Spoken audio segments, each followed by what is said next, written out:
Hey everyone, welcome back to the channel. If you've ever felt overwhelmed trying to design sleek, organized list components in Figma, especially those classic material design styles, you're in the right place. Today, I'm going to walk you step by step through a super efficient process for creating single, two, and three-line list components in Figma.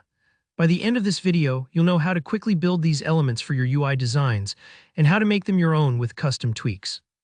Let's dive right in. Now, instead of building all these list components from scratch, which can definitely be rewarding, but let's be real, also pretty time-consuming, we're going to take advantage of existing templates and tools. There's no need to reinvent the wheel here. Think of it kind of like using building blocks. You still get to decide how the final structure looks, but you skip all the tedious measuring and cutting.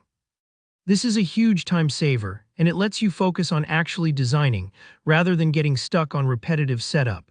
So the first thing we want to do is head over to the Templates and Tools section inside Figma. If you haven't used templates in Figma before, don't worry, they're really straightforward and they're a fantastic resource for speeding up your workflow.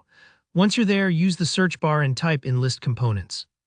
Give it a second, you'll see a range of pre-made material design list options start to show up.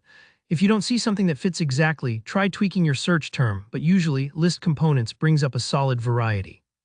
Now take a look through the different designs. You'll likely see single-line lists, two-line and three-line options, each offering subtle differences in how content and subtext are displayed.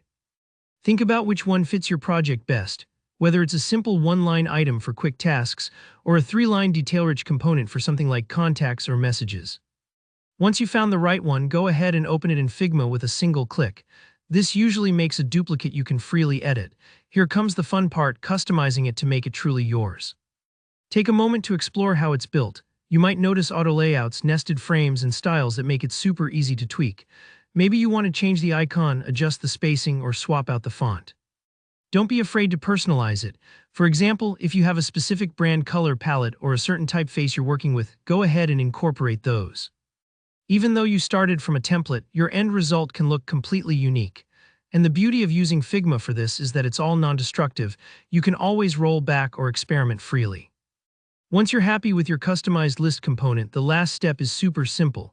Just select it, copy, and then paste it right into your own project or design file. You'll find that you can reuse and tweak it again and again for different screens or use cases. Remember, mastering this workflow saves you loads of time, especially on larger projects where lists appear everywhere, from menus to settings and beyond. And that's it. You've now learned how to quickly create and personalize material design style list components in Figma, all without the hassle of building from the ground up. If you found this tutorial useful, go ahead and give it a thumbs up, and let me know in the comments if there's a specific component or design trick you want to see next. Don't forget to subscribe for more hands-on Figma tips and UI tutorials. I'll see you in the next video.